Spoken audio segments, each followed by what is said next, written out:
এই ধরনের অঙ্কতে আমি কি বলেছিলাম, এটা তো আমাদের মুখস্থ হয়ে যাওয়ার কথা, যে চিনির দাম কমেছে। কতটুকু কমেছে? 20% দাম কমে গেছে চিনির।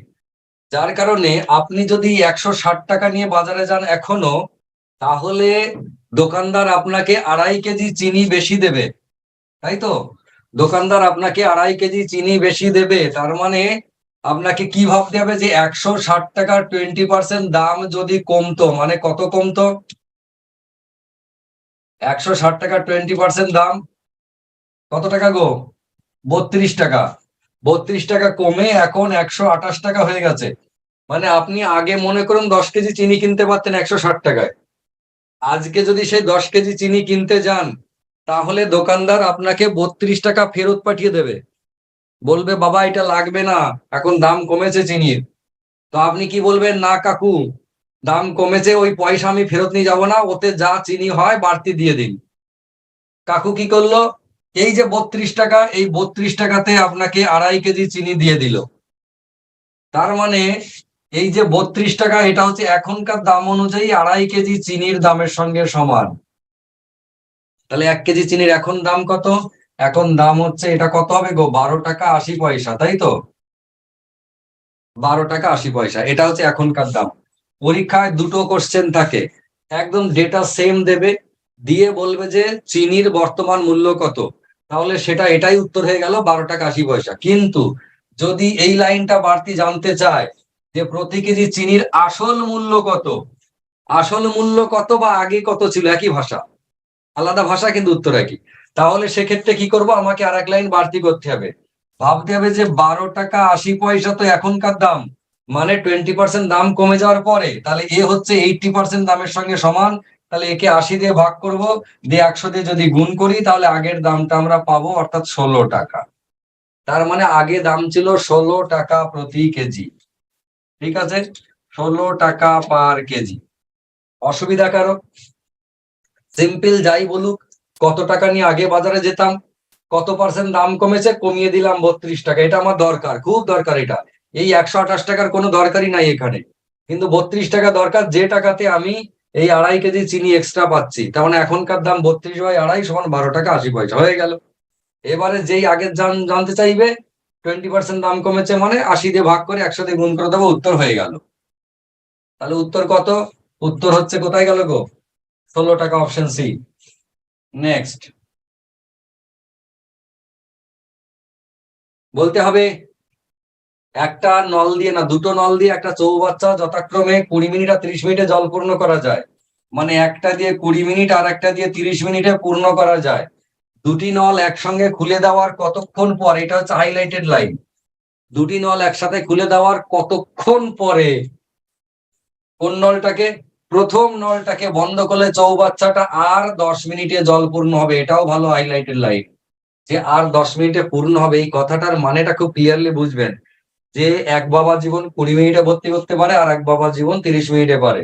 এইবার প্রথমে দুটো নল খুলে দিয়েছে, দেওয়ার পর বলছে প্রথম নলটাকে আমি কতক্ষণ পর বন্ধ করব, যাতে করে শেষের নলটা, লাস্টের নলটা আরো 10 মিনিটে চৌবাচ্চাটা ভর্তি করতে পারে।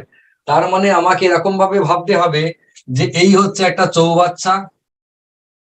প্রথমে কি হয়েছে? প্রথমে এ আর বি দুটো নল দিয়ে মনে করুন এতটা জল ভর্তি হয়ে গেছে, এতটা জল, কে কে, এ প্লাস বি, এরা এতটা জল ভর্তি করে ফেলেছে। তারপরে একে বন্ধ করা হলো, একে বন্ধ করে তারপরে কে ভর্তি করছে? এই জায়গাটা মনে করুন, এই জায়গাটা শুধু বি ভর্তি করে লাস্টে। যে লাস্টে করে সে তো উপরে থাকবে জল, যে ফার্স্টে করেছে তার জলটা নিচে নেমে যাবে, হলো? এখন এই এ কে কখন বন্ধ করেছি? যে এই বি, এই জায়গাটা 10 মিনিটে লেগেছে, তাহলে এটা কতক্ষণ পর বন্ধ করা হয়েছে, এ আর বি কতক্ষণ চলেছে, এটা হচ্ছে আমাদের কোশ্চেন। এটাকে কি করতে হয়? ব্যাক ক্যালকুলেশন করতে হয়। ব্যাক ক্যালকুলেশন মানে কি রকম? এই যে বি কে লাস্টে রাখা হয়েছে 10 মিনিট, আমাকে হিসেব করতে হবে বি বাবা জীবন ওই 10 মিনিটে কতটুকু ভর্তি করেছে চৌবাচ্চা। তাহলে বি বাবা জীবনের ক্ষমতা তো এইটা, আর এইটা হচ্ছে এ বাবা জীবন। তাহলে বি 30 মিনিটে পুরোটা ভর্তি করতে পারে, ওর জন্য লাস্টে 10 মিনিট রেখেছিলাম। তো 10 মিনিটে কতটা করবে? 10 মিনিটে ও 3/1 করবে, কারণ পুরোটা করতে 30 মিনিট লাগে। তাহলে 10 মিনিটে 3/1। তার মানে কি হলো? এই যে জায়গাটা বি এর, এ হচ্ছে 1/3, লাস্টের 3/1 ও পূরণ করেছে, তাহলে তার আগেরটা এটা নিশ্চয়ই 3/2 যেটা কে করবে, যেটা এ আর বি করেছে। এখন আমাকে ভাবতে হবে ওই চৌবাচ্চাটা এ আর বি একসাথে যদি ভর্তি করে তাহলে 3/2 ভর্তি করতে কতক্ষণ লাগবে, যতক্ষণ লাগবে ততক্ষণ পর এ বন্ধ হয়েছে। ঠিক, তাহলে এ আর বি কে আমরা কি করব, এ আর বি কে আমরা ভর্তি করব একসাথে। ওই রে বাবা মোচো, ঠিক আছে। তাহলে এ আর বি একসাথে যদি করে কতক্ষণ লাগবে, মনে পড়ছে এদের লসাগু 60, 20 দিয়ে করলাম 3, 30 দিয়ে করলাম 2, 3 আর 2 যোগ করে 5, নিচে লিখলাম দিয়ে কি হয়ে গেল 12 মিনিট। তার মানে এ আর বি একসাথে ভর্তি করলে 12 মিনিটে ভর্তি করে দিতে পারে কতটা, পুরোটা। এখন এ আর বি এর জন্য কোন পজিশন ছিল, জাস্ট এইটুকু পড়েছিল, 3/2। এবার ভাবুন 3 ভাগই ভর্তি করে হচ্ছে 12 মিনিটে, তাহলে 3/2 ভর্তি করবে কতক্ষণে,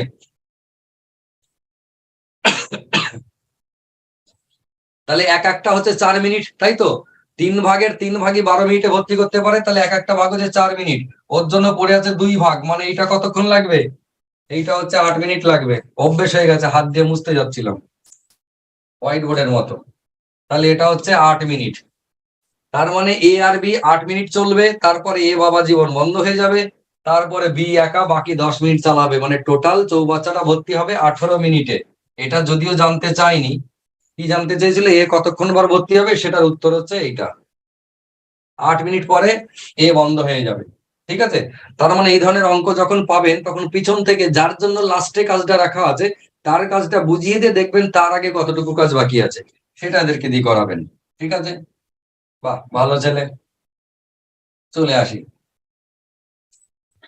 দুজন লোক এবং 3জন বালক একটা কাজ 10 দিনে করতে পারে, এই ধরনের অঙ্ক যেই পাবেন আপনি পড়বেন না, মনে পড়ছে তো, দুজন লোক আর 3জন বালক 10 দিনে করতে পারে, আপনি একবারে কি লিখবেন, 10 দিনেরটা একদিনে করাবো, তাহলে 10 দিয়ে 20 জন লোক প্লাস 3×10 30 জন বালক, এইটা হচ্ছে যদি কাজ করে এই টিমটা, তাহলে একদিনে কাজ করবে এই কন্ডিশন অনুযায়ী, যে দুজন লোক এবং 3জন বালক যে টিম 5 জন, আর সেই 5 জন 10 দিন লাগে। এবার আমি যদি একদিনে কাজটা শেষ করতে চাই, দেখুন প্র্যাকটিস ব্যাচে লাগাতার যদি আপনি থাকেন তাহলে এই কথাগুলো বেশি বলার দরকার হয় না, নতুন নতুন কেউ এসে জয়েন করে গেলে আবার তার জন্য পুরো কথা বলতে হয়। তো আমি একটু একটু বাদ দিয়ে যাচ্ছি, এই 5 জনের টিম 10 দিনে কাজটা শেষ করতো, এখন একদিনে শেষ করাবো বলে আমাকে 10 দিয়ে 20টা লোক লাগাতে হবে, আর 3×10 30টা বালক লাগাতে হবে কাজে, তবে আমার একদিনে শেষ হবে। এর সাথে আর একটা টিমের কাজ সমান কার, এই যে সেকেন্ড কথাটা বলেছে 3জন লোক আর 2জন বালক 8 দিনে কাজটা করতে পারে, তাহলে ওটাও একদিনে যদি শেষ করতে চাই তাহলে 3×8 24টা লোক প্লাস হচ্ছে কত, 8×2 16টা বালক। এই টিমটারও একই ক্ষমতা, কেননা এই টিমটাও একদিনে কাজটা শেষ করে এবং এই টিমটাও একদিনে কাজটা শেষ করে, তাই না। তাহলে এই দুটো টিমেরই কিন্তু একই ক্ষমতা, যদি একই ক্ষমতা হয় তাহলে এরা দুজন সমান। এবার এখান থেকে লোক আর বালক আলাদা করে দিই, এটা হচ্ছে 4টে লোক সমান হচ্ছে 30 হলো 14টা বালক, মাইনাস করে দিলাম একবারে, তার মানে 2টো লোক সমান হচ্ছে 7টা বালক। এটা কি মনে পড়ছে, এইটা হচ্ছে আমাদের,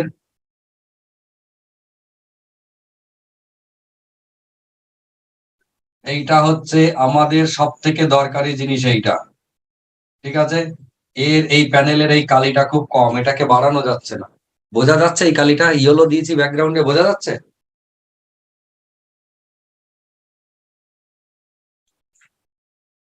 বাবা জীবনটা বুঝতে পারছেন, ব্যাকগ্রাউন্ডে যেটা দিয়েছি। সব বোনাস করেছে, আমাকে গুড নাইট স্যার বলছে, এ ঘুমিয়ে গেল নাকি লোকটা। হ্যাঁ ঠিক আছে, ভেরি গুড। তাহলে এই যে ট্যালি করলাম আমরা, এই ট্যালিটা খুব দরকার হয়, যে 2টো লোক সমান 7টা হলো। এবার পরীক্ষার হলে যখনই পাবেন আপনার কাজ হবে এই যে প্রথম লাইন থেকে, একদম প্রথম লাইন থেকে এটা দেখে নেবেন, কি দেখে নেবেন, কার সাথে কার ট্যালি করবেন, বলবেন প্রথম টিম কি আছো বাবা, ফার্স্ট টিম 2টো লোক 3টে বালক 10 দিন, তার মানে হচ্ছে 10 দিয়ে 20টা লোক আর 3×10 30টা বালক, এর সাথে কম্পেয়ার করে দেবো এই দিকটা, প্রথম লাইনই লিখবো আমরা এইটা, দ্বিতীয় লাইনে এটা বার করে নেবো, লোকের সাথে বালকের কম্পেয়ার। এবার আমাকে কোশ্চেন কি জানতে চাইছিল, যে 2জন লোক আর 1জন বালক কতদিনে সেই কাজটা করবে, মানে 2জন লোক প্লাস হচ্ছে 1জন বালক কত দিনে ওই কাজটা করবে, এটা হচ্ছে আমার কোশ্চেন ছিল। ঠিক, 2জন লোক 1জন বালক। এবার আমাদের একটা জিনিস আছে, কি রকম, এই কম্পেয়ারটা, এই যে কম্পারিজন, দুজন লোক আর 7জন বালক, আমরা কি করবো এখানে ট্রান্সফার করে নেব। দুটো লোকের বদলে 7টা বালক নিয়ে নেব, প্লাস একটা বালক আগে ছিল। তাহলে এরা কতদিনে করবে কাজটা, একই ব্যাপার। তাহলে 7 আর 1 8টা বালক কতদিনে কাজটা করবে, এটা একই ব্যাপার। এটা আমাকে বার করতে হবে। কি করতে হবে? 8টা বালক কতদিনে করবে কাজটা, ওটাকে ট্রান্সফার করে নিলাম। আমি লোক কাজে লাগাবো না, সব বালক লাগাবো, দিয়ে ট্রান্সফার করে নিলাম। এবার এই জায়গাটায় দেখুন, এটা তো আমার একটা মেজারমেন্ট পয়েন্ট। এইটা হচ্ছে ছেলেকে লোকে ট্রান্সফার করছি আর লোককে ছেলেতে ট্রান্সফার করছি, এটা হচ্ছে অপারেশন থিয়েটার, এখানে অপারেশন হয়। এবার কি হয়, প্রথম লাইন থেকে আমি একটা এই টপিকটা নিয়ে নিলাম, এই টিমটাকে কিরকম, 2জন লোক আর 3জন বালক 10 দিনে কাজটা করতো। 2জন লোক প্লাস হচ্ছে 3জন বালক 10 দিনে কাজটা করতে পারে, এদেরকে অপারেশন করব। লোককে বালক বানাবো, দুটো লোক মানে কটা বালক, 7টা বালক। 7টা বালক প্লাস হচ্ছে 3টে বালক ছিল, তাহলে এরাও 10 দিনে করে, একই ব্যাপার। লোকটাকে তুলে বালক নিয়ে এলাম, তাহলে 7 আর 3 10টা বালক কদিনে করে, 10 দিনে করে। এইটা আরেকটা লাইন পেলাম। এবার কার সাথে, এর সাথে এর ফিট করব। আমার কাছে এখন অঙ্ক কি, এত কিছু করে নিজের মতো করে একটা অঙ্ক সাজিয়ে নিলাম, ছোট্ট ঐকিক নিয়ম, যে 10টা বালক 10 দিনে কাজটা করে, তাহলে 8টা বালক কদিনে করবে, নিশ্চয়ই 8 দিনে করবে মন চাইছে। সে 10টা ইঁদুর 10 দিনে 10টা বিড়াল ধরে, তাহলে 5টা ইঁদুর 5 দিনে কটা বিড়াল ধরবে। এই রকম অঙ্কর মতো 5টা ধরবে মন চায়, কিন্তু এটা তো সেটা নয়। এটা ঐকিক নিয়মে যারা বোঝে না তাদের জন্য কি, 10টা বালক 10 দিনে কাজ করে, তাহলে একটা বালক কদিনে করবে, 10 × 10, বেশি দিন লাগবে, আশা করি মনে আছে। আর আমার কি দরকার, 8টা বালক কদিনে করবে, এটা হচ্ছে বাই 8, হয়ে গেল 100/8, মানে 100/8 মানে কিন্তু 12.5।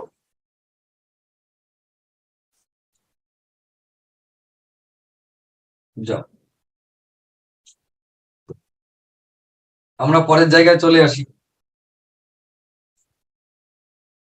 সেটা হচ্ছে কোন মূলধন 2 বছরের সরল সুদ এবং চক্রবৃদ্ধি সুদ 400 টাকা আর 410 টাকা। সরল সুদ এবং চক্রবৃদ্ধি সুদ, দেখুন সরল সুদ 400 টাকা হয়েছে 2 বছরে, মানে প্রথম বছরে 200, বাবা জীবন পরের বছরে 200, কোনো এখানে ডাউট নেই। কিন্তু চক্রবৃদ্ধি সুদও নিশ্চয়ই প্রথম বছরে 200 হবে, পরের বছরেও সিম্পলের মতো 200 হবে, কিন্তু প্রথম বছরে 200 টাকার আর একবার ক টাকা সুদ হবে, 10 টাকা। এইটা তবে মিলে 410 টাকা। সরল সুদ 400 টাকা মানে 200 তাহলে ওই একই সিস্টেমে যৌগিক সুদও তো 200 হওয়ার কথা, প্রথম বছর 200, পরের বছর 200, কিন্তু পরের বছর ওই আগের বছরে 200 টাকার একটা এক্সট্রা সুদ। তো আমার ক্লু সেন্টেন্স হবে এই জায়গাটা। কি বললাম, আমার ক্লু সেন্টেন্স হবে এই জায়গাটা। কিরকম ভাবে, সেটা হচ্ছে আমি এটা ভাববো যে 200 টাকার যদি 10 টাকা সুদ হতে হয় তাহলে পার্সেন্টেজ কত, আমি পেয়ে গেলাম তাহলে 5%। 200 টাকার 10 টাকা সুদ মানে হচ্ছে 5%। ব্যাস, তার মানে আমার সুদের হার 5%। কোথায় কোথায় আছে দেখলাম, এই দুটো অপশনে 5% আছে।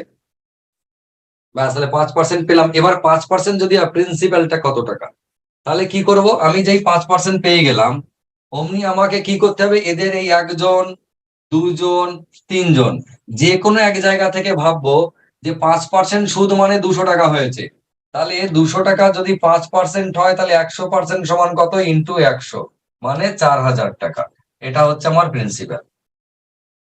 এই 200 টাকাটা তো মেন প্রিন্সিপালের উপরে হয়েছে সুদ 1 বছরে 5% হারে, তাহলে প্রিন্সিপাল কত, 5% হারে যদি 200 টাকা সুদ হয়, তাহলে সেটা কত টাকার উপরে ছিল, দেখুন 4000 টাকার 10% 400 টাকা, 5% 200 টাকা, ম্যাচ করেছে, ব্যাস এটাই।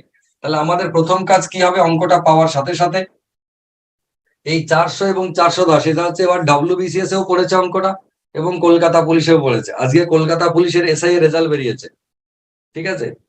খানিক আগে, খানিক আগে নয়, দুপুরবেলাতে একজন ফোন করেছে, স্যার পাশ করেছে, কি খুশি, আমাদের কম্বাইনের প্রথম ব্যাচের স্টুডেন্ট। যাক, ভালো কথা, সে কলকাতা পুলিশের এসআই হবে, কলকাতায় ঘুরতে টুরতে গেলে কাজে লাগবে। এখন এই যে দেখুন, আমাদের যেটা ট্যালি করতে হবে, এই 400 টাকা এবং এই যে 410 টাকা, ট্যালিটা তো না এই জায়গার হয় সঙ্গে সঙ্গে। 200 টাকার 10 টাকা সুদ হয়েছে এক্সট্রা, যেটা এক্সট্রা সেইটা, ব্যাস ওটাই আমাদের ট্যালি। তাহলেই হয়ে গেল, আর কোনো কাজ নাই। নেক্সট, একটা বৃত্তের ব্যাসার্ধ 50% বৃদ্ধি পেলে ক্ষেত্রফল বাবা জীবন কত বৃদ্ধি পাবে, এটাই তো অঙ্ক। এবার একটা বৃত্তের ব্যাসার্ধ বৃদ্ধি পেয়েছে, মানে আগে একটা বৃত্ত ছিল মনে করুন এইরকম, কত 50% ব্যাসার্ধ বৃদ্ধি পেয়েছে, মানে আমি আগে ধরে নিচ্ছি আর সমান ছিল 2, তাহলে তার 50% মানে এখন আর সমান কত হবে, এখন আর সমান 3 হবে ব্যাসার্ধ। আমি যদি আগেরটা 100 ধরি তাহলে এখনকারটা 150 ধরবো, তাহলে 100 আর 150 মানে অনুপাত হচ্ছে 2:3। যাই হোক না কেন, আপনি আগেরটা এক্স ধরবেন, এখন নতুনটা এক্স ইন্টু 150/100 ধরবেন। যাই হোক, এই 3 আর 2 এটাই সবচেয়ে ভালো, ঠিক আছে, যার যেটা খুশি ধরতে পারেন। এখন যদি রেডিয়াসের 3 হয় তাহলে এর ক্ষেত্রফল কত, ক্ষেত্রফল হচ্ছে পাই আর স্কোয়ার। এরও ক্ষেত্রফল নিশ্চয়ই পাই আর স্কোয়ার, কি পাই জানি না, কিন্তু পাই আর স্কোয়ার ক্ষেত্রফল হলো। পাই আর স্কোয়ার মানে 22/7 ইন্টু আর মানে কত, এখানে 3, তার মানে 3×3 = 9, তার মানে এটা কত দাঁড়ালো, এটা দাঁড়ালো 9×22 মানে 180, আর 9×2 = 18, 198/7 এ হচ্ছে এইটা দাঁড়ালো। 198/7 দেখা যাচ্ছে, হ্যাঁ ঠিক আছে দেখা যাচ্ছে। আর এই বাবা জীবন কত, 22/7 ইন্টু এর আর কত, এর আর হচ্ছে 2, মানে 2×2 = 4, তাহলে 4×22 মানে হচ্ছে কত, 88/7। তাহলে আগে ছিল এইটা 88/7, এখন হয়েছে কত এইটা, তাহলে এদের মধ্যে পার্থক্য কত, এদের মধ্যে পার্থক্য হচ্ছে 110/7। কত, 110/7 হচ্ছে এদের মধ্যে পার্থক্য। এটা থেকে এটা যদি বাদ দিই, 110/7 হলো, এইটা বেড়েছে। খেয়াল করবেন, এইটা বৃদ্ধি পেয়েছে ক্ষেত্রফল, আগের ক্ষেত্রফল এইটা, রেডিয়াস 2 ধরে, এখনকার ক্ষেত্রফল এইটা, রেডিয়াস তার 50% বাড়িয়ে নিয়ে হলো। এই যে বৃদ্ধিটা 110/7, এটা কতর উপরে, আগে যেটা ছিল ক্ষেত্রফল এইটার উপরে, তার মানে 88/7 বেড়েছে এইটা। তাহলে একে বাড়বে কত, এইটা বাই এইটা, এইটা মানে হচ্ছে ইন্টু 7/88। 100 বাড়বে কত, ইন্টু 100। একবার এইখানটাতে ঐকিক নিয়মে করে দিলাম, একে কত আর হচ্ছে 100 কত, ঐকিক নিয়ম করে দিলাম। আমার মাথাতেই না, এটা তুলে নিলেই হয়, আমি মাথা খারাপ হয়ে গেছে, বুঝতে পারছি না, ভাবছি ওটাই বোধহয় শেষ।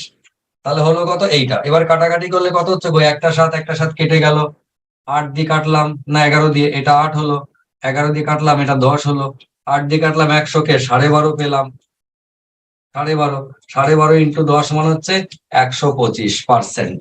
তাহলে ক্ষেত্রফল কত বেড়েছে, ক্ষেত্রফল বেড়েছে 125%। কোনটা উত্তর, এই বাবা জীবন। এবার আপনি যা খুশি ধরে নিতে পারেন, কোনো অসুবিধা নেই, যে কোনো এক্সাম্পল ধরে নিতে পারেন, ঠিক আছে।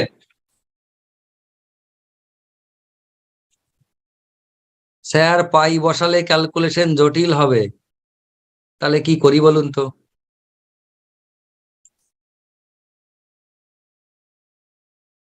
মশাও ক্লাস করতে এসেছে, হ্যাঁ আপনারা ক্লাস করেন না লাইভ ক্লাস, কিন্তু মশা লাইভ ক্লাস করছে, তাও আবার কি প্যানেলে বসে, ভাবতে হবে, প্যানেলে বসে লাইভ ক্লাস করছে। নেক্সট, 5 বছর পূর্বে এ আর বি এর বয়সের গড় ছিল 20 বছর, এ বি সি এর বয়সের গড় 30 বছর, মানে এটা কখনকার, এটা এখনকার। 5 বছর আগে এ আর বি এর গড় ছিল কত, 20, তাহলে টোটাল কত ছিল, টোটাল ছিল 40, কখন, 5 বছর আগে এ আর বি এর। তাহলে এখন মানে প্রেজেন্টেজ, প্রেজেন্টেজে কত হবে, এর সাথে 40-এর সাথে কত যোগ হবে, 10, 5×5 = 10, মানে এখন হয়ে যাবে 50। এটা কার কার, এটা হচ্ছে এ প্লাস বি এর, এ প্লাস বি এর হচ্ছে 50। এখন ওখান থেকে টেনে এনে আবার এখন বলছে, এখন এবিসি তিনজনের বয়সের গড় হচ্ছে 30 বছর, তাহলে এবিসি এর কত, 3×30=90, এটা হচ্ছে কার, এটা হচ্ছে এ প্লাস বি প্লাস সি এর, এইটা। তাহলে এই যে বাড়তিটা এক্সট্রা, এটা কার, এবিসি এর এখন 90, আর এ বি এর হচ্ছে এখন 50। এ বি এর কোথা থেকে এলাম, ওই আগে থেকে টেনে, 20 বছর আগে থেকে না 5 বছর আগে থেকে, এই যে 5 বছর পূর্বে আর বি এর বয়স ছিল 20 বছর, তাহলে এখন কত, এখন হচ্ছে 50 হলো। আবার এবিসি তিনজনের বলছে, এভারেজ 30, তার মানে টোটাল 90, তাহলে এই যে 40 বাড়লো, এই 40টা কার, এটা হচ্ছে সি সমান 40। কখন বয়স, এখনকার। কিন্তু জানতে কি চাইছে, জানতে চাইছে 15 বছর পরে সি এর বয়স কত হবে, তাহলে এর সাথে 15 যোগ করে দিলাম, দিয়ে কত হয়ে গেল, 55 হয়ে গেল সি এর বয়স। কোনটা বছর, এইটা। চলে আসি নেক্সট। এক ব্যক্তি একটা মোবাইল 20% লাভে বিক্রি করে, যদি দ্রব্যটি 100 টাকা কমে বিক্রি করা হতো তাহলে 15% লাভ হতো, মানে এই ভদ্রলোকের আগে হয়েছিল 20% লাভ, এখন হয়ে গেল 15% লাভ, 5% কমে গেল কেন, 100 টাকা কম বিক্রি করেছে তাই। তার মানে এই 5% মানেই, ওই মোবাইলের দামের 5% মানেই হচ্ছে 100 টাকা। তো 5% যদি 100 টাকা হয়, তাহলে সেই বাবা জীবনের 100% সমান কত? তাহলে 100% সমান 5% মানে 100 টাকা, 10% মানে 200 টাকা, তাহলে 100% মানে 2000 টাকা। তাহলে মোবাইলটার দাম হচ্ছে বাস্তবে 2000 টাকা। এখন ওই ভদ্রলোক কি চাইছে যে তবে দ্রব্যটি 25% লাভে বিক্রি করলে বিক্রয় মূল্য কত হতো? তাহলে এটা দাম তো 2000 টাকা, এর সাথে 25% মানে এর 4/1 500 টাকা জুড়ে দেবো, দিয়ে কত হয়ে গেল? 2500 টাকা সে বিক্রি করতে হবে, ব্যাস। উত্তর কত? উত্তর 2500 টাকা। চলে আসি নেক্সট।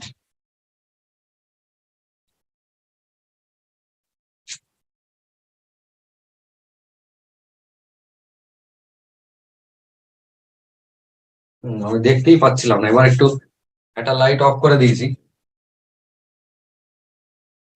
এবার হয়তো একটু দেখতে পাবো মনে হচ্ছে। আপনারা অন্ধকার দেখছেন না তো? ঠিক আছে, বুঝতে পারছি না কে কি বলছে। সব আলো, বাহ। Good boy, good boy, Nanigopal, good boy. 300 টাকা পার কেজি এবং 400 টাকা পার কেজি দামের চা কি অনুপাতে মিশিয়ে 374 টাকা বিক্রি করলে ওই ব্যবসায়ী 10% লাভ হবে?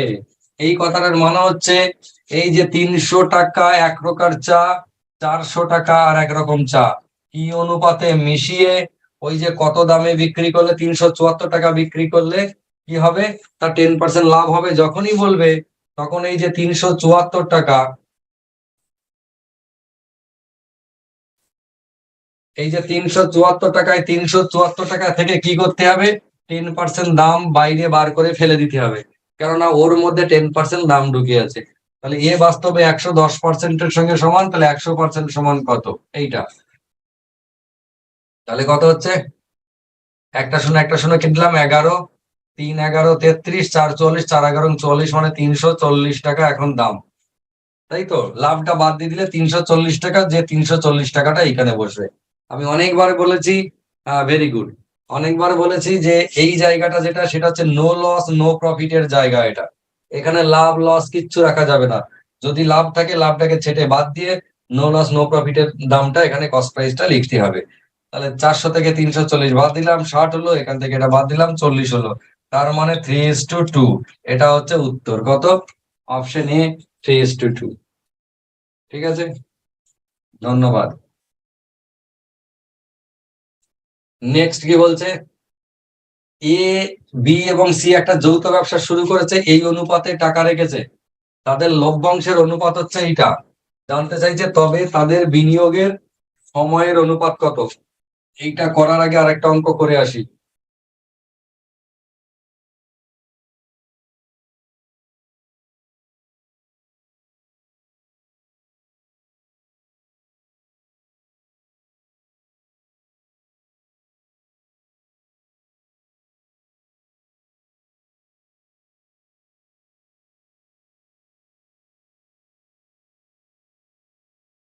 কোথায় গেল? পার্টনারশিপে আরেকটা অঙ্ক আছে যে, হ্যাঁ এইটা। এ বি সি তিনজন একটা অংশীদারের কোন ব্যবসাতে নিয়োজিত মূলধনের অনুপাত কত? এইটা। এবিসি এই টাকাটা ব্যবসায় নিয়োগ করেছে এবং তাদের নিয়োজিত সময়ের অনুপাত হচ্ছে এইটা। এই তারা টাকা দিয়েছে এবিসি 5:6:4 অনুপাতে। আর কি করেছে? আর হচ্ছে তারা টাইম দিয়েছে এইরকম ভাবে যে একজন 2 ঘন্টা, একজন 5 ঘন্টা, একজন 6 ঘন্টা, বা একজন 2 বছর, 5 বছর, 6 বছর, এরকম। তাহলে তাদের লভ্যাংশ অনুপাতে যে বন্টিত হবে, যে অনুপাতে, সেই অনুপাতটা কত?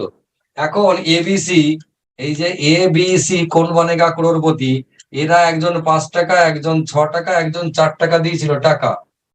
এইটা হচ্ছে টাকা দিয়েছিল, এটা টাকা ইনভেস্টমেন্ট।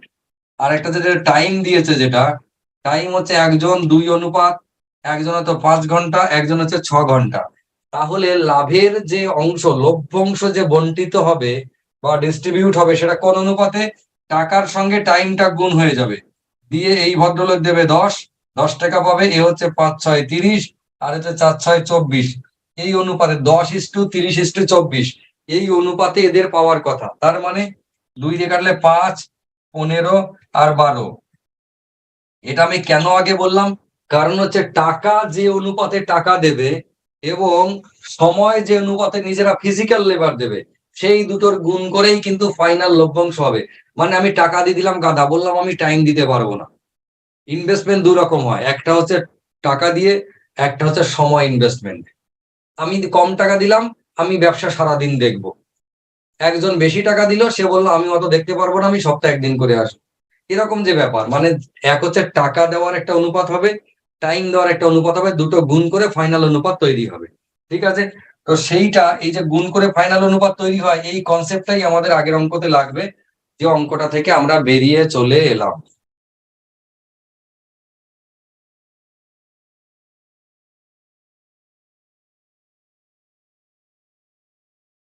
বেশি চলে যাও না, বেশি বেরো না, ঝড়ে পড়ে যাবে। এই যে, তাহলে বলছে ওই যৌথ ব্যবসা এই অনুপাতে টাকা দিয়েছে কে কে?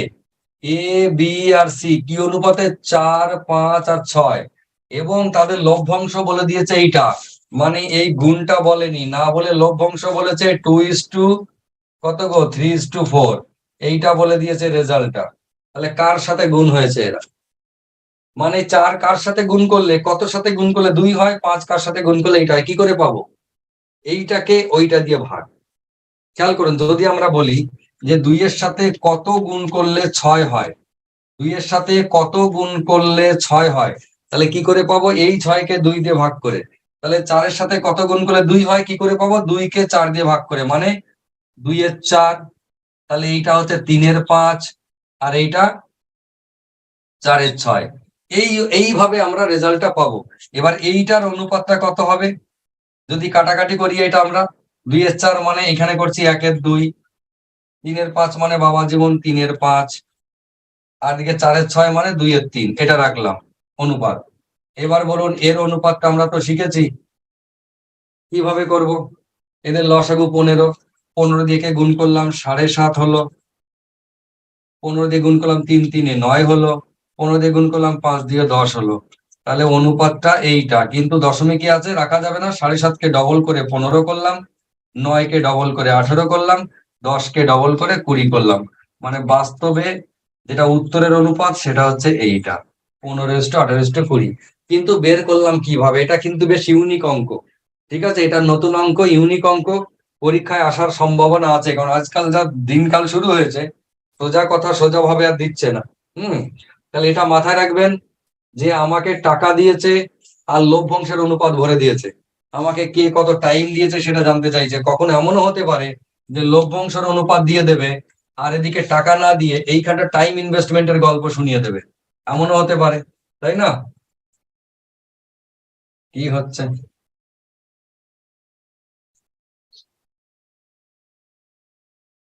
মাঝে মাঝে ডিস্টার্ব হয়। নতুন এনে পারলাম না, ডিস্টার্ব শুরু। যাই হোক, কেউ এটা নিয়ে মন খারাপ করবেন না। তাহলে আমাদের কাজ কি হবে?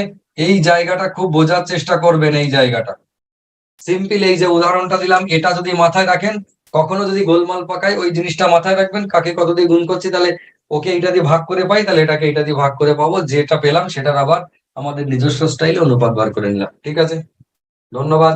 চলে আসি পরেরটা।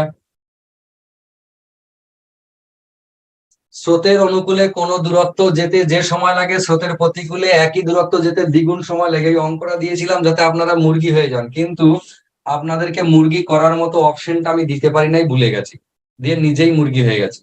সেটা হচ্ছে এইরকম, স্রোতের অনুকূলে কোনো দূরত্ব যেতে যে সময় লাগে, স্রোতের প্রতিকূলে সেই একই দূরত্ব ফিরে আসতে দ্বিগুণ সময় লাগে। মানে এটা মনে করুন অনুকূল গেলাম, এটা হচ্ছে ডাউন স্ট্রিম, যা সময় লাগলো, এখান থেকে ঘুরিয়ে আমরা আপ স্ট্রিমে চলে এলাম, কত সময় লাগবে? দ্বিগুণ। মানে যাওয়ার সময় টাইম যদি মনে করি x ঘন্টা লেগেছে, তাহলে আসার সময় নিশ্চয়ই 2x ঘন্টা লাগবে। এইবারে এই যে টাইম টেকেন, মানে খেয়াল করুন, ডাউন স্ট্রিম আর একটা হচ্ছে আপ স্ট্রিম। টাইম টেকেন কত সময় নিয়েছি? ডাউন স্ট্রিমে নিয়েছি যদি x ঘন্টা, তাহলে আপ স্ট্রিমে নিয়েছি 2x ঘন্টা। এটা হচ্ছে ঘন্টা, হলো। এইবার এই টাইম টেকেনের সাথে স্পিডের কি সম্পর্ক? মনে আছে নিশ্চয়ই। টাইম টেকেনের সাথে স্পিডের কি সম্পর্ক? উল্টো। মানে স্পিড হবে, এটা যদি 2x কিলোমিটার/আওয়ার হয়,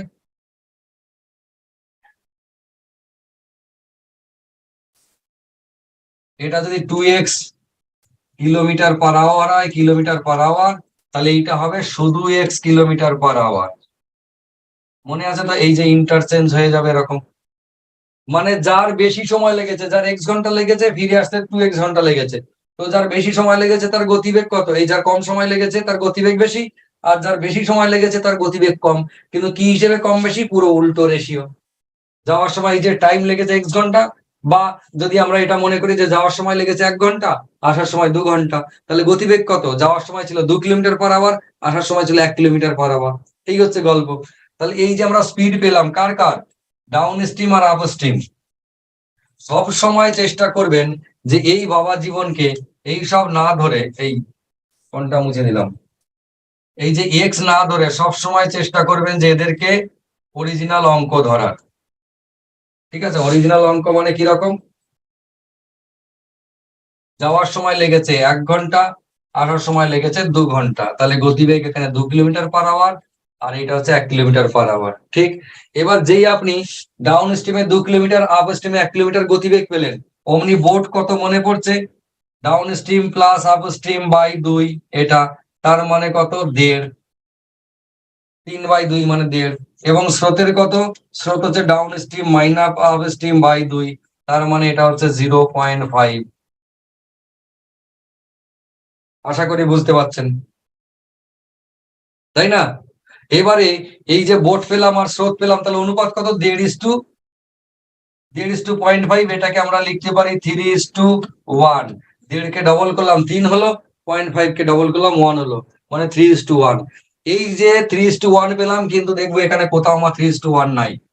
তখন ছেলেরা ভাবছে যে তাহলে আমি কি ভুল করলাম। তখন এবার বইটা পড়ে দেখছে কি, যে স্থির জলে নৌকার কোথায় কোথায়, এই যে স্রোতের বেগ কার কার অনুপাত, স্রোতের বেগ ও স্থির জলে নৌকার বেগ, মানে আগে স্ট্রিম, তারপর হচ্ছে বোট, মানে আগে 1, তারপর হচ্ছে 3। কত হবে? আগে 1 এইটা হবে, তারপরে 3 হবে, এইটা হবে অনুপাত। কিন্তু অপশনে দি নাই, মানে এটা একটু কায়দা করে আগে স্রোতকে আমি দিয়ে দিলাম, বোটটাকে পরে দিলাম। কিন্তু সবাই কি করে, ডাউন স্ট্রিম আর আপ স্ট্রিম গতিবেগ পেলে আগে বোট বার করে, তারপর স্রোত বার করে, দিয়ে মাথায় থাকে না বোট ইস টু স্রোত, এই 1.5:0.5 মানে 3:1 হয়ে যায়। ঠিক আছে? দুটি ট্রেন দুটি স্টেশন এ এবং বি থেকে পরস্পরের অভিমুখে সকাল 6টায় বেরিয়েছে। একজন এখানে এ বাবা জীবন এইদিকে মুখ করে, এইখানটা রয়েছে বি। এইদিকে মুখ করে বেরিয়েছে, আর এ হচ্ছে এইদিকে মুখ করে বেরিয়েছে। এ বেরিয়েছে কখন? বেরিয়েছে সকাল 6টায়, মানে 6 AM। আর বি বেরিয়েছে কখন? বি বেরিয়েছে 8 AM, সকাল 8টাতে। খুব ভালো কথা। কোন গতিবেগ নিয়ে? এ বেরিয়েছে 40 kilometre per hour, 40 kilometre per hour, আর বি বেরিয়েছে 60 কিলোমিটার পার আওয়ার, এই গতিবেগ নিয়ে। জানতে চাইছে যে ওই স্টেশন দুটির মধ্যে যদি 360 কিলোমিটার ডিস্টেন্স হয়, মানে এই পুরোটা হচ্ছে 360 কিলোমিটার, তাহলে কখন তারা মিলিত হবে? এখন এই অঙ্ক আমরা কিভাবে করব?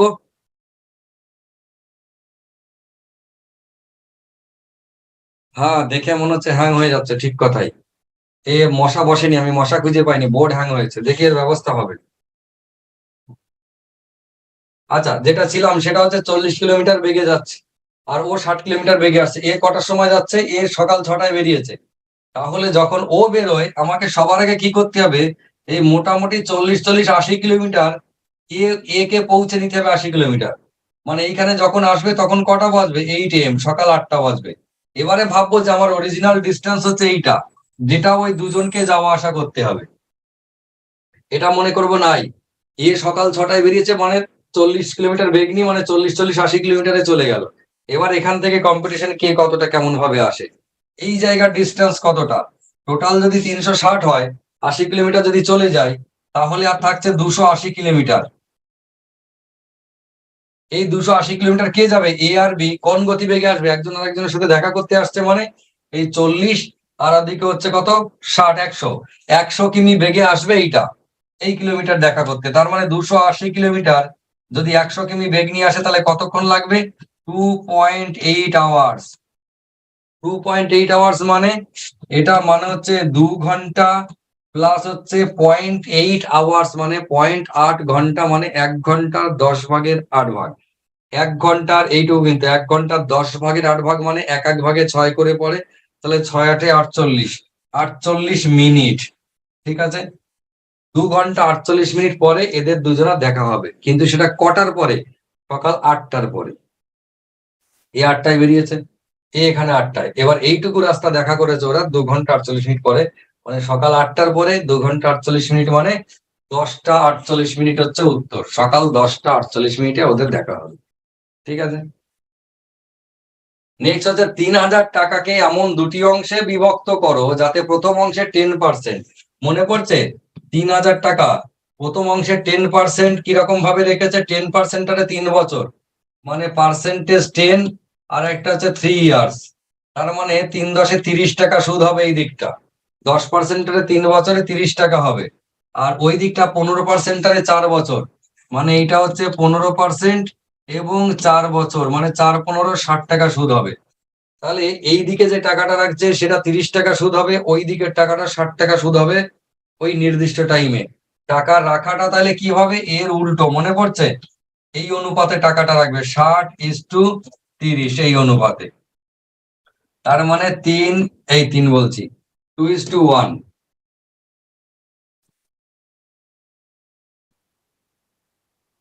তার মানে 2:1 অনুপাতে, 2:1 অনুপাতে টাকা রাখবে। এইবারে এই 3,000 টাকা 2:1 অনুপাতে রাখবে, মানে 2 ভাগ এইদিকে 2,000 টাকা, আর 1 ভাগ ওইদিকে 1,000 টাকা। এই অঙ্ক আমি আগে বহুবার করেছি, যে এই যত টাকা সুদ 10% আরে 3 বছরে 30 টাকা, ওদিকে হচ্ছে 4×15 60 টাকা। এটা কি হবে? এটা উল্টে যাবে, 60:30, 2:1। টাকা রাখাটা এর দিকে বেশি টাকা রাখতে হবে, কেননা এর সুদ কম হয়। ওর দিকে কম টাকা রাখতে হবে, কেননা ওর সুদ বেশি হয়। কিন্তু কোন অনুপাতে কম বা বেশি? জাস্ট এদের উল্টো রেশিওটা। কেমন? কারণ হচ্ছে এইটা, এই যে বলেছে সুদ যেন সমান হয়, একজনের কন্ডিশন হচ্ছে 10% 3 বছর, আর একজনের হচ্ছে 15% 4 বছর। এই সুদটা যাতে সমান হয় ওই জন্য এটাকে এইভাবে ইন্টারচেঞ্জ করতে হয় 2:1 অনুপাতে। তারপর হচ্ছে ইফ এ অ্যান্ড বি কি হলো? 8:15। বি আর সি হচ্ছে 5:8, তাহলে সি আর ডি কত? এডি।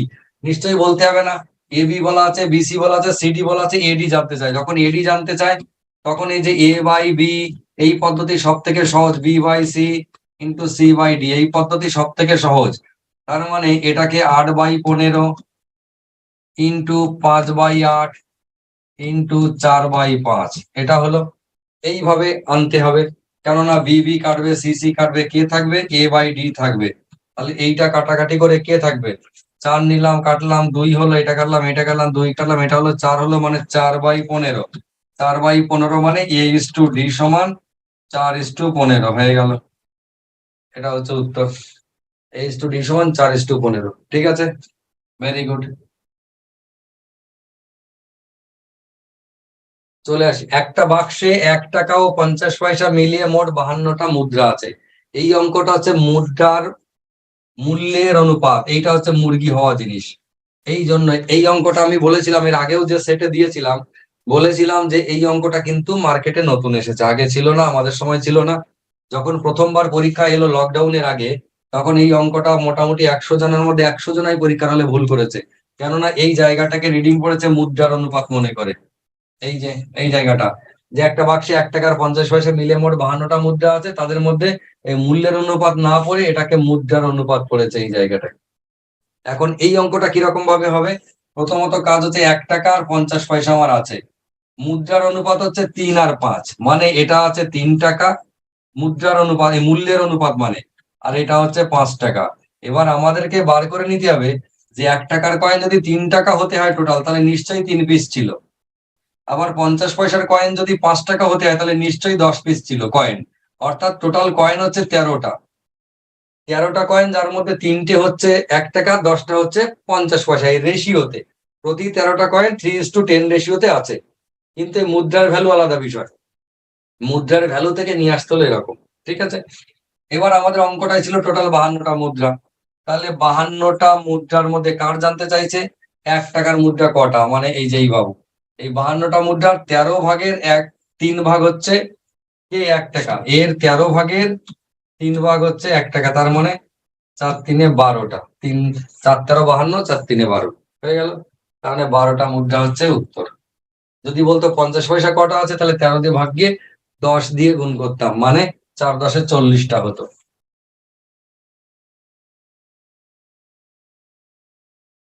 দুটো নাম্বার এমন ভাবে আছে যে 2 numbers are such that the ratio between them is 4:7। দুটো নাম্বারের অনুপাত হচ্ছে 4:7 বাবা। If each is increased by 4, each is increased by 4, increased by মনে পড়ছে মানেটা? increased by 4 মানে যদি 4 কে বাড়াই তাহলে প্রথমে দুটো সংখ্যার অনুপাত হচ্ছে 4:7। খুব ভালো কথা। নর্মালি আমরা যদি সমীকরণ করি এটা হচ্ছে 4x, এটা হচ্ছে 7x। যদি দুজনকেই 4 বাড়াই মানে এরকম যদি 4 বাড়িয়ে যায় তাহলে আমার হিসেবে অনুপাত কোনটা হয়? এইটা। ওরা কি বলছে যে অনুপাত হলে 3:5 হয়, মানে এটা সমান হচ্ছে 3:5। এবার এখান থেকে সমীকরণের মান বার করবো, এইটা বাই এইটা সমান ওইটা বাই ওইটা, সেখানে সমীকরণে একটা এক্স এর মান বেরোবে। ঠিক আছে, তারপর সেটা আমরা পুট করে নেবো 4x 7x এর যেখানে যা দরকার হয়। তাহলে লার্জার নাম্বার জানতে চাইছে, মানে লার্জার নাম্বার কে এদের মধ্যে? লার্জার নাম্বার হচ্ছে এই 7 বড়টা। এবার আমরা অপশন টেস্ট কিরকম করব? বলছে প্রথমে দুটো সংখ্যার অনুপাত ছিল 4:7, জানতে চাইছে সে বড় সংখ্যাটা কত। এবার বড় সংখ্যাটা অনুপাতের দিক দিয়ে তো 7, বড় সংখ্যাটা যাই হোক না কেন সে 7-এর গুণিতক তাকে হতেই হবে। তাহলে 7-এর গুণিতক আমরা দেখবো, এই 36 কি 7-এর গুণিতক? দেখলাম যে না, তাহলে বাদ। 48 কি 7-এর গুণিতক? না, এও বাদ। তাহলে 57 কি 7-এর গুণিতক? তাহলে হ্যাঁ, উত্তর এ নয়। তাহলে একমাত্র 56 উত্তর, জাস্ট ফার্স্ট ক্লু চেক করেই আমরা উত্তর পেলাম যে হচ্ছে 7-এর গুণিতক, মানে সংখ্যাটা হচ্ছে 56। ব্যাস, তাহলে এত কিছু এই সমীকরণ করার দরকারই নাই আমাদের।